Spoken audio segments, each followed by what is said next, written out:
Kabajamtoota daawwattoota keenya kan isin daawwachaa jirtan qophii keenya qophii sanbata mo'aati. Qophii sanbata mo'aa keenya keessatti ammoo yeroon kun yeroo itti qophii galateeffannaaf dhiifamaa isin biraan qaqqabsiisnudha. Qophii galateeffannaaf dhiifamaa keenya keessatti egaa yeroo garaagaraatti torbaniin keessummoota garaagaraa of gidduutti afeeruudhaan kan nuti gaaffiif deebii isaan waliin taasisnee itti nama galateeffachuu qaban galateeffatanii kanneen ammoo nama dhiifama gaafachuu qabanis itti dhiifama gaafatanidha. Har'as egaa akkuma sila isinii kaasnee magaalaa Finfinnee irraa imallee as magaalaa Dambidollootti argamneedha kan nuti jirru. Egaa har'a istiidiyoo keenyaatiin ala baane ammoo haala kanaan keessummaa of gidduutti afeerranneedha kan nuti jirru. Isinirraa kan eegamu egaa haga xumura qophii keenyaatti turtii keessan nu faana taasifachuudha. Haga xumuraatti nu faana turan ammayyuu afeerraa keenya.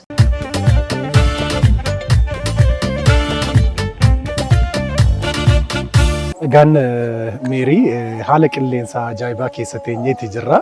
Waqtii gannaa ta'uusaan wal qabatee duumessa xiqqoo ishee sana keessa teenyee hojjetaa jirra. Sanas ta'e kanas qilleensi Dambidolloo hedduu hawwataadha, namatti tola. Asitti immoo qophii kan akkasitti yeroo hojjennu nullee gammachuu guddaan nutti dhaga'ama. Uummata guddaa, uummata bal'aa, saba seenaa hedduu qabudha. Kana keessaa nama tokko barbaannee arganneeti jirra. Faarfataa buleessadha. Paasterii yookaan tiksee waldaa Kiristiyaanaas ta'anii hojjetaa jiru. Egaa nuti gara Dambidolloo dhufnee isin immoo xiqqoo kiiloomeetira xiqqoo imaltanii gara magaalaa dhuftanii wal agarree jirra. Baga nagaan dhuftanii isiniin jenna. Isinillee baga nagaadhaan nu dhuftanii. Mee daawwattoota wajjin wal nu baraa, eenyu jedhamtu, maal hojjettu, sirriitti wal nu baraa. Ishigaa anis isiniin baga nagaadhaan dhuftan inni isiniin jedha duraan dursee. Itti dabaluudhaan immoo Waaqayyo karaa keessanitti isinii wajjin ta'ee nuunis nu gargaaree amma yeroo kanaattiin nu fidee Waaqayyoon guddiseen galateeffadhaa. Isinuu godhee hundumaaf Waaqayyo maqaan isaa bara baraan eebbifamu. Kanaan isinii. Wal nu baraa hojjetaa wangeelaa eenyu jedhamtu? Ani hojjetaa wangeelaa Geetaachoo Tolasaan jedhama. Kanan irraa hojjedhu waldaa guutuu wangeelaa Shogoo kan jedhamurraa. Ammas achumarraa kanan deddeebi'ee iddoo kana mana macaafaatiin barumsa macaafaa digiriin barachaa jira. Deddeebi'eetu waan baradhu isinis immoo carraa kana har'anaa laattanii asitti akka isinii wajjin wal argu akkuma tasaa gootan waan ta'eef guddiseen isin galateeffadhaa. Guddaa galatoomaan jedha dabale. Isinis ammoo egaa nu kabajanii bifa kanaan keessummaa keenya taatanii waan nu gidduutti argamtaniif guddaa galatoomaa isiniin jenna. Egaa baay'een nama faarfannaa keessan namni gurraa hin qabne hin jiru. Faarfataadhas. Gammitiire tiksee cinatti faarfannaadhaanis ni tajaajiltuu faarfannaa keessan namni gurraa hin qabne hin jiru. Mee sana tajaajila keessan haala kamiin ibsitu? Bu'aa ba'iin tajaajila keessa jiru maal fakkaata? Maalirra jirtu?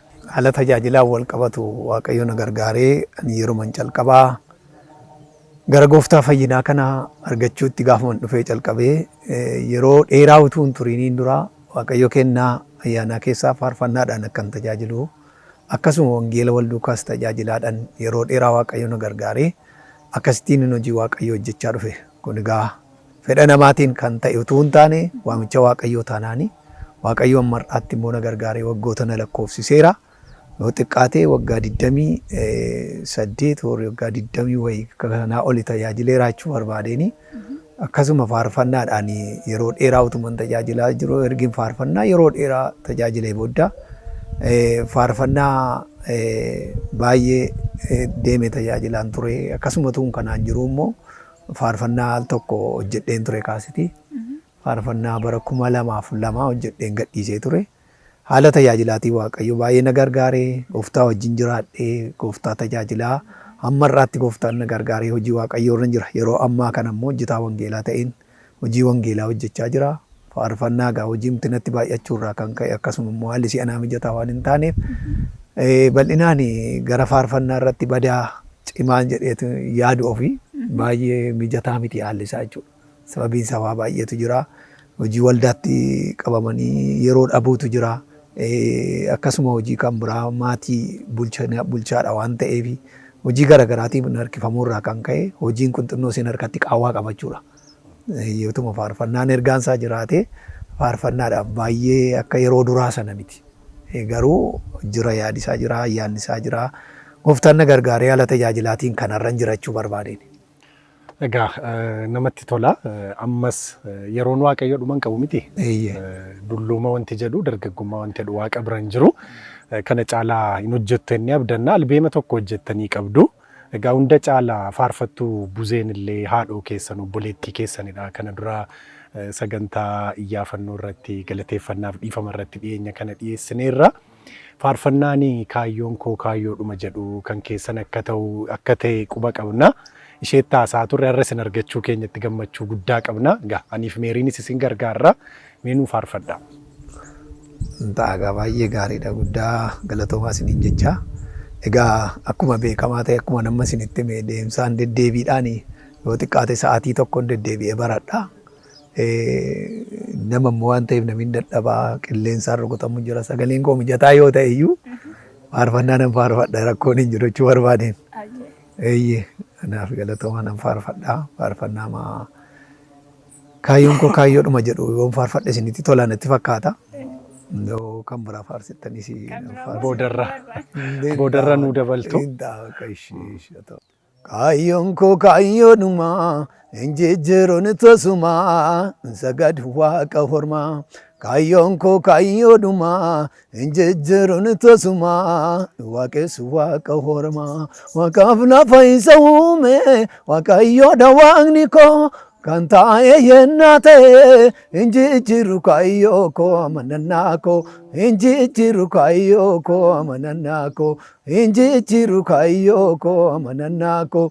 Injijjiiru kaayyoo koo amanannaan koo. Kaayyoon koo kaayyoodhuma injijjiiruun tosuma sagad waaqa hormaa. Kaayyoon koo kaayyoodhuma injijjiiruun tosuma waaqessu waaqa hormaa.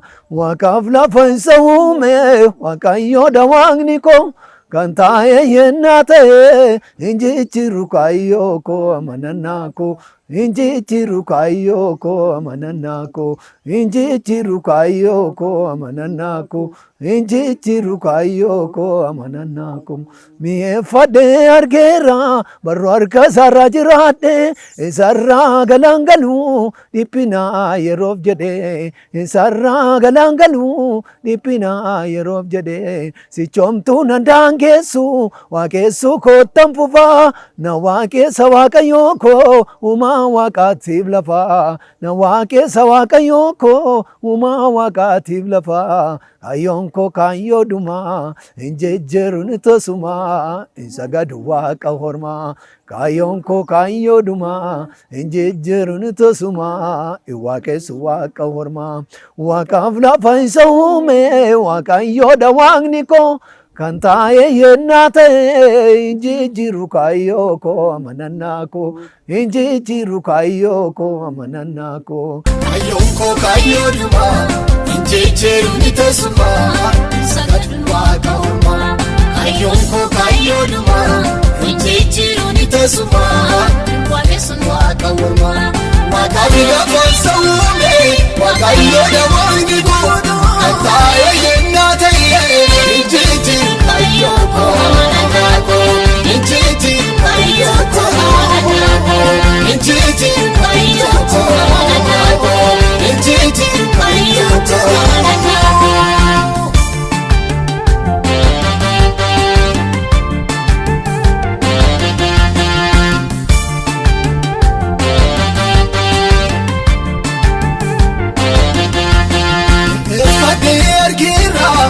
Harka isaarraa jiraadhe isarraa galaangaluu dhiphinaa yeroof jedhee. Isarraa galaangaluu dhiphinaa yeroof jedhee. Sichoomtuu nan daangeessu waaqessu koottan fufa. Nan waaqessa waaqayyoo koo uumaa waaqaatiif lafa. Nan waaqessa waaqayyoo koo uumaa waaqaatiif lafa. Kaayyoon koo kaayyoodhuma injijjiiruun tosuma sagad waaqa hormaa. Kaayyoon koo kaayyoodhuma injijjiiruun tosuma waaqessu waaqa hormaa. Waaqaaf lafa isa uume waaqayyoodha waaqni koo. Kan taa'ee yennaa ta'e injijjiiru kaayyoo koo amanannaa koo. Injijjiiru kaayyoo koo amanannaa koo. Injijjiiru kaayyoo koo amanannaa koo. Injijjiiru kaayyoo koo amanannaa koo.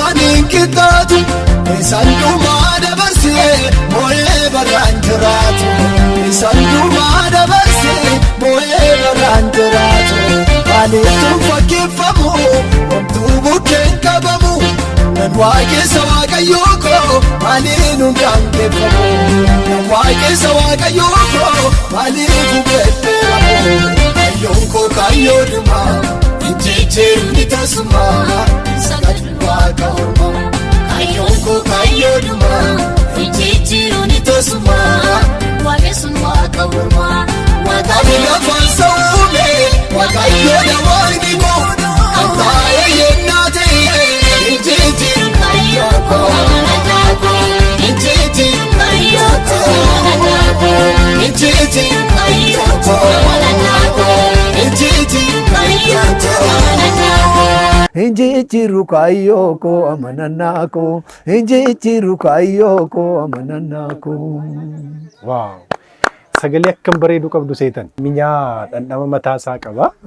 Egaa inaman akkasiin faarsaa dabaltanii umurii kanatti hojjettanii waan hedduu jira akka faarsaan hojjenneef namooti hedduun immoo biyya keessa biyya alaa ta'anii sagantichi galateeffannaaf dhiifama yoo ta'u malee isin daawwatu carraa kanaan namoonni hedduun isin quunnamu jennee abdanna. Gaanuu jiraadha. Amiin isinillee jiraadha. Gooftaan isin haa eebbisu.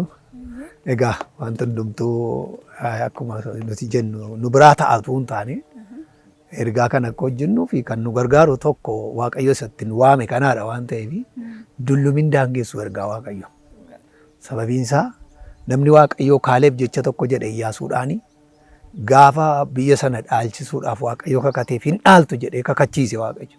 Dhaaltu jedhee kakachiise. Iyyaasuun garuu dhaala hiruuf hin dandeenye Kaalebii fi calluma jedhee Iyyaasuu waan barisaa Kaaleeb waan barisaa tokko fakkaatee itti mul'ate haa ta'u maal akka ta'e hin beekamu. Kaaleebumatu achii ka'e Iyyaasuu anammaa akkuma bara sana bara Waaqayyo waggaa 45 dura natti dubbate ana har'a ammayyuu darbee dhaaluu nan danda'a. Dhaala naaf hiri jedhe. Ansichi ammayyuu hin dulloomne jedhe. Sababiin isaa Waaqayyo dubbateera waan ta'eef yaadi Waaqayyo nama keessa jiraannaan umuriidhaan hin daangeffamu. Umuriis yoo ta'e immoo tarii ganaadha.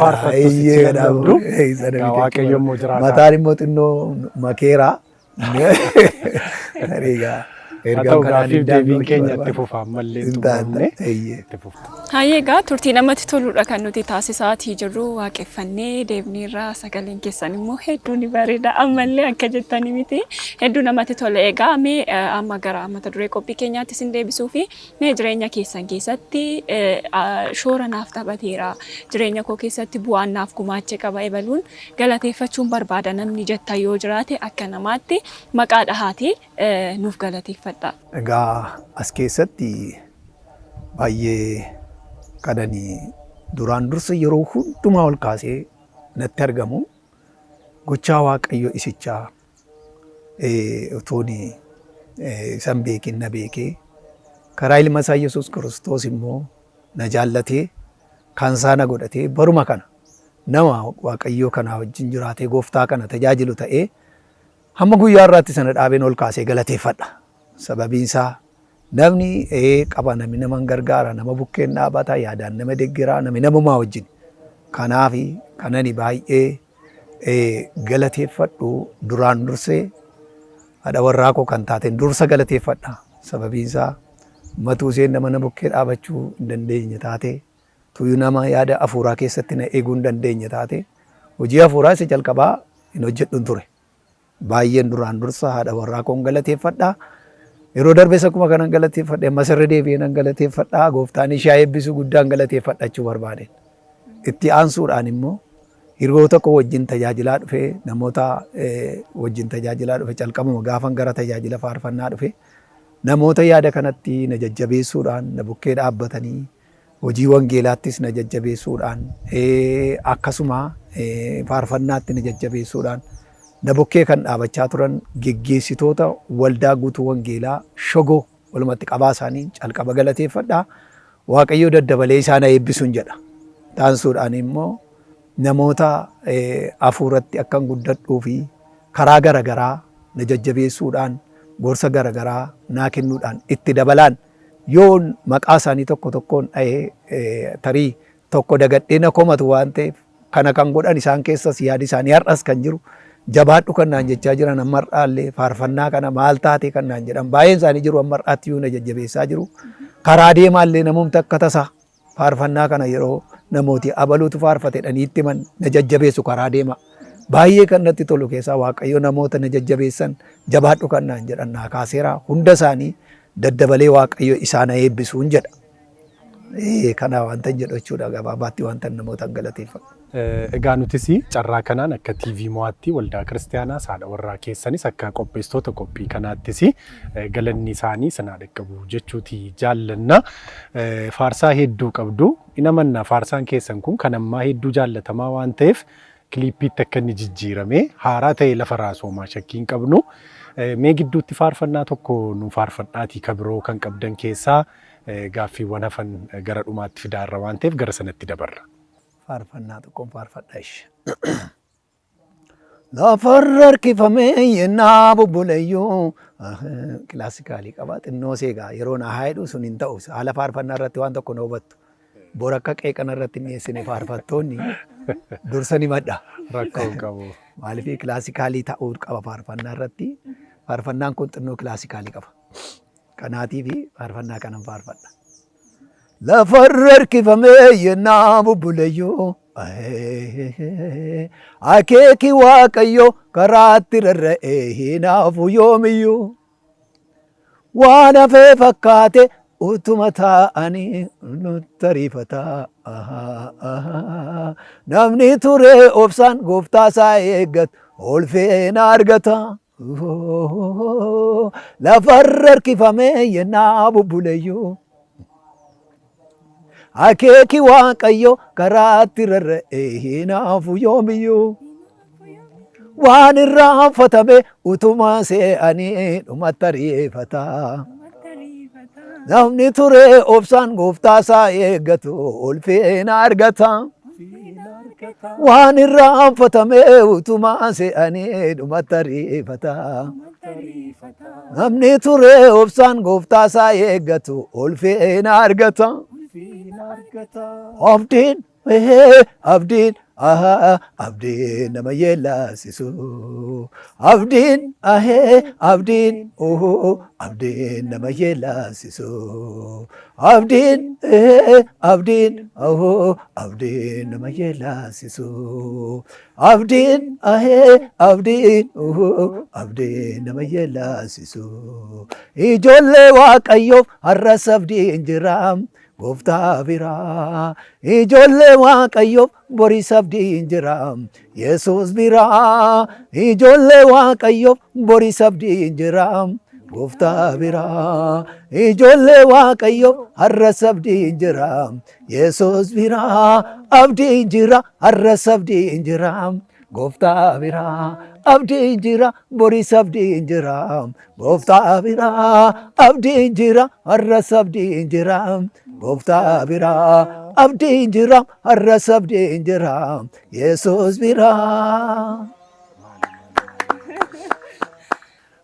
Kana karaa hundumaa dhaga'uu barbaanna. Yoo hojjetamee jira ta'es barbaannee dhaggeeffanna. Amma tureyyuu ergaa mucaa Waaqayyo eebbisee nuu kaase tokko tuun dursaa galateeffatiniin darbee istuudiyoo haaraa sitti banatee jira. Baay'ee kan natti tolu. Barsiisaa Lateeraa jedhama istuudiyoo asitti banatee jira. Isatu faarfannaa kana baay'ee nan jaalladhe kottuu hojjedhu akkasumatti anoo waan inni ittiin hojjedhu baajata isaan qabu jedhee gaafan didu kottufuma kootiin akka isitti hojjedhaa naan jedhee calqabeetu jira. Faarfannaa kana calqabee jira.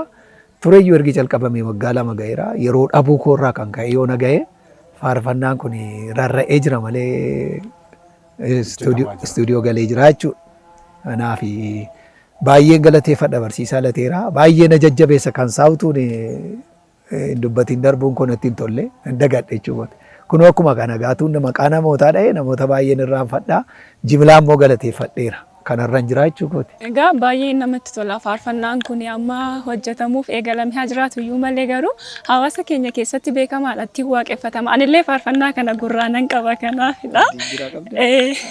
Kanadha baay'ee namatti tolamee kanatti aansuun ammoo nama dhiifama gaafachuu barbaadan abaluun gaddisiiseera dhiifaman immoo gaafachuu barbaada natti gaddee jira yoo jettan yookiin ammoo caraasa sin ilaannamee walumaa gala. Tariigaa kana jedheellee tarii naman gaddisiise tarii qabaa jedhee yoo naannisee yaade hin beeku gaa namni tokko hojii hojjeta malee lafatti nama gaddisiisu hin beeku. Tarii wanta xinnoo see irratti namni natti gaddaa jedhee yaadu al tokko yeroon hojii hafuuraa hojjedhu yookaas yeroon faarfadhu yookaas yeroon lallabu namoonni yaada isaanii sagalee waaqayyoo irraa deebisanii gaafa isaan walitti tasaasan tarii gaafa isaan yaadi isaanii sokkee waan biraatti qabaman natti hin tolu natti dhufeetu al tokko na dheekkamsiisa. Sanuma faarrattan dheekkama tarii namooti karaa kanaa garaan isaanii natti gadde kana keessatti akka isaan dhiifama naa godhaniin barbaada. Karaa kan biraa immoo ammas hojiima keessa namni balleessuun isu nama waan ta'eef nama hojjetu harkaa immoo numa badaa. Nama hojjennu harkaa waan badu malee nama hojjetu harkaa numa badaa. Namichi beekuu danda'a dhiisuu danda'a. Keessumaa nuti hojjettoonni tajaajiltoonni hin hojjennaa hin tajaajillaa ergaa fudhannee baanee hin lallabnaa hin gorsinaa hin ifannaa. Hojiima hojjennu keessatti hojiima hojjenna malee hammam akka nama miine hammam akka namni nutti gadde beekuu dhiisuu dandeenya. Kanaaf iyyuu carraan argadhe kanatti tarii eenyuun haa ta'u xinnaa haa ta'u guddaa haa ta'u jaarsa ta'u jaartii haa ta'u dargaggeessaa haa ta'u namoonni kan isa dheengadda tajaajila koo keessatti yeroon isin ifadhe yeroon isinitti dheekkame natti qirjettan yoo jiraattan dhiifama naa godhaan jedhaan walumaa gala dhiifaman jedhaan. Egaa dhiifamni keessan isaan dhaqqabu bakkuma jiranitti hundumti isaaniiyyuu waaqayyo sinaa kabajuu guddaa isin jaallanna isinis nu kabajanii yeroo keessan aarsaa gootanii asitti waan argamtaniif ulfaadhaa isiniin jennaa waaqayyo immoo umurii dheeraa isiniif maatii keessaniif haa kennu tariitii namootni hedduun meerii nu ilaalu waan ta'eef biyya keessas biyya alaas ta'anii istiidiyoo magaalaa Dambidolloo keessaa kan qaban magaalaa Naqamteetis Finfinneedhaas immoo kan qaban hedduun jiru. Egaa nama kan akka isaan barbaadanii argatanii waamicha taasisanii fi waliin hojjetan immoo nuti illee akka qopheessitoota qophii kanaatti waamicha kabajaan guute taasisna. Yoo dhaamsa qabaattan dhumarratti dhaamsa keessan nu dabarsaatii walitti haa qabnu. Dhaamsi an qabu karaa tokko hojii isin irra jirtan kanarratti wanta isin jajjabeessu hojii kana deemtanii gatii kaffaltanii akkasittiin hojjechuun keessan ani baay'ee natti tolee dabalee wanta isin gorsu hojii waaqoo isinitti kenna kana keessatti jabaadhaa waaqayyo gargaarsa isaatiin hafuura isaatiin ayyaana isaatiin isinii wajjin haa ta'uun jedha. Dhaamsi an qabu immoo kan biraan hin jiru tarii as keessatti hojii hafuuraa hojjechuu keessatti wantoonni tokko danqaa'amuu danda'u keessumaa hojiin faarfannaa bara si'anaa hin cima waan ta'eef asirratti yaada tarii isinumti illee waan na gorsitan yoo qabaattan utuu na gorsitan jedheen yaada kana isinitti dhiyeessa. Isinitti deebisa jechuudha. Haa ta'u ulfaadha.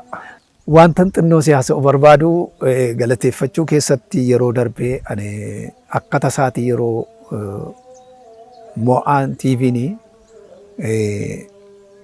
faarfattuu bizinashiin yeroo waamanii an qophii isaan qabun ture akkuma tasaa yeroo sana kophaa hin deemin jedhee namni iddoo kanarraa istiidiyoo qabu Reemboo Baqqalee namni jedhamu ana fi qophii biraan qabu waan ittiin karaa deeman hin qabu. Tiraanspoortii mataa kootiitiin deemta malee dheena kaasee asii achitti dhaqee faarfattuu bizinash kana haadha warraa obboleessa kootii hangafaati isheen. Ani faarfataa yookaas wangeelaa Geetaachoo Tolosaan jedhama. Abbaa warraa ishee immoo Daani'eel Tolosaa jedhama. Naa kanaafi akkasittiin yeroo sana isatu yaada kana na kakaasee iddoo sana gahee yaada gaggabaabaa iddoo sana irratti na haasofsiiftanii turtan. Ergasii as immoo namni biyya bakkee irra jiraatanii obboleettii tokkoon maatii isaanii wajjin galateeffachuu barbaada. Isaanis obboleettii koo Ookaas nama Waaqayyoo Liidiyaa Kumsaa nama jedhamtu. Liidiyaa Kumsaa nama jedhamtu maatii isheetii wajjin wanta Waaqayyoon galateeffachuu barbaadu. Yeroo ta'ee yeroo man darbe mi'aa sana irratti yaada an dhiyeessa irra dhaabbatte hojii hafuuraa kanatti na jajjabeessuudhaa fi baay'ee wanta nuti isheen galateeffateen hin darbine haala rakkisaa keessatti na jajjabeessitee gumaacha naa goote qabdii. Kanaaf obboleettii koo lafa isheen jirtutti carraan argadhe kanaan tun galateeffadhe baay'ee natti tola. Fiigooti moobaayilii kan biraa waan hin qabaanneef moobaayilii isa kan biraadhaan silaattan haasa'asa guddaadhaan wal argeen haasofne hin galateeffanne. Carraa kana irratti garuu baay'ee guddiseen galateeffadhaa. Maatii isheetiif obboleettii kana Liidiyaa Kumsaa nama jedhamtu kana lafa isheen jirtutti Waaqayyo daddabalee haa eebbisuun jedhaa daddabalee haa eebbisuu. Waaqayyo isin haa eebbisuun jedhaan akkasuma isaaniinis tarii gaafa mo'aatiif ilaalanii arganii isaanis ameen akka jedhaniif Waaqayyo isin haa eebbisuu maatii keessan mana keessan haa eebbisuun jedhaan. Egaan ergaan keessan hin qaqqabaanii Liidiyaaf maatii ishee kan jedhu amantaa ni qabna nutis ammoo akka dhaabbata keenyaatti eebbifamaatti hin jenneerra Waaqayyo isaan eebbisu. Haa ta'u gaa nu gidduutti argamtanii haala kanaan turtii bareedaa waan nu waliin taasistaniif galatooma. Egaan daawwattoota keenya kan nuti simbiraan gahaatii turre qophii keenya qophii galateeffannaaf dhiifamaati turtii namatti toluudha kan nuti taasisaa turre. Isinis ammoo akka jaallattan akka waa hedduurraa barattan abdii keenya guddaadha. Kanarraa gaasuma irratti golamneerra torban keessummaa kan biraadhaan qophii galateeffannaaf dhiifamaatiin kan walitti deebinu ta'a. Irra deebiidhaan galatooma.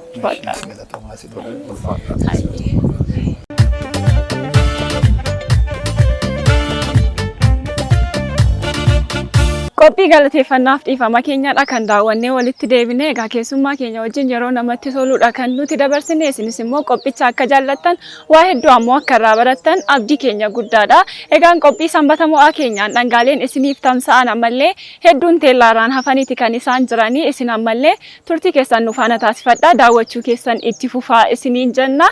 Irra deebi'uudhaan isin yaadachiisuuf ammoo bifa kanaan guyyaa har'aa kan nu miidheeksanii uffannaa aadaatiin mana uffannaa aadaa Shaaloo magaalaa Dambidollootti kan argamu naannoo Mannahariyaa yookiin ammoo buufata konkolaataa Biraahanii Hotel fuulduratti Shaaloom mana uffata aadaa Shaaloom yoo jettan ni argattu. Odeeffannoo dabalataaf ammoo lakkoofsa bilbilaa armaan gadi irratti mul'atu fayyadamuudhaan isaan quunnamuu ni dandeessu. Uffannaa diizaayinii barbaaddaniin uffannaa aadaa godina adda addaa isaan biraatiin ni argattu. Nutis ammoo Shaaloom mana uffata aadaa Shaaloom guddaa galatoomaa isiniin jenneerra jechuudha. Kana malees ammoo kanneen qophiilee keenya irratti yaada qeeqa qabdanii karaa lakkoofsa bilbila keenya akkasuma karaa miidiyaa hawaasaa keenyaatiin yaada keessan nu biraan qaqqabsiisuuti ni dandeessu jechuudha. Eeyyeen egaa kana qofa miti Meerii dhaabbileen mootummaa miti mootummaa immoo oomishaa fi oomishtummaa keessan beeksifachuutii barbaaddanii gara televizyiinii mo'aa dhufuudhaatiin beeksifachuutii dandeessu. Dhaabbileen hedduunis ispoonsara ta'anii waliin hojjetaatii jiru. Egaa isaan keessaa bishaan kiyyaa tokkodha. Wagga guutuun waliitiin jiru guddisnee isaaniin galateeffannaa. Dhaabbileen kaan immoo yoo odeeffannoo dabalataa argachuu barbaaddan illee bilbila lakkoofsa bilbilaa iskiriinii televizyiinii mo'aa jalarra deemaa jiruun ergaa gabaabaa nu barreessu nu bilbiluutii ni dandeessu.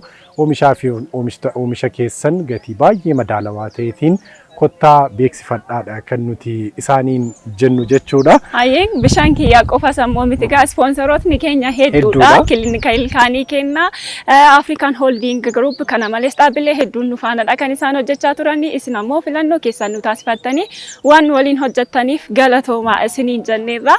Egaan kallattumaan erga hagana jennee gara qophii keenya qophii tursituu kan seenaa namoota jajjaboo ta'an fakkeenyummaa gaarii qaban haadharra garuu nama barsiisuu danda'an namoota lubbuun jiran kan lubbuun hin jirre seenaa namoota garaagaraa kan waahilli keenya abdiin oliiqaa qopheessutti isin dabarsuuf jenna jechuudha. Eeyyeen egaa abdiin oliiqaa yeroo hundumaa seenaa namoota jajjaboodha kan inni nu dhageessisu. Tarii namoota lubbuun jiran ta'uu malu namoota immoo lubbuun hin jirre ta'uutii malu garuu umurii jiraatan keessatti akkas hojjechuun hin danda'ama bakka kana ga'uun hin danda'ama waan nama jechisiisu namoota hojjetan seenaa isaanii nu dhageessisa waan ta'eef egaa dabareen kan tursituudha. Kallattiimaan miiltoo keenya abdii oliiqaatti dabarsine faarsaa tokkos ammoo itti eebbifamnee walitti deebinaa turtiin keessan ammallee nu faana.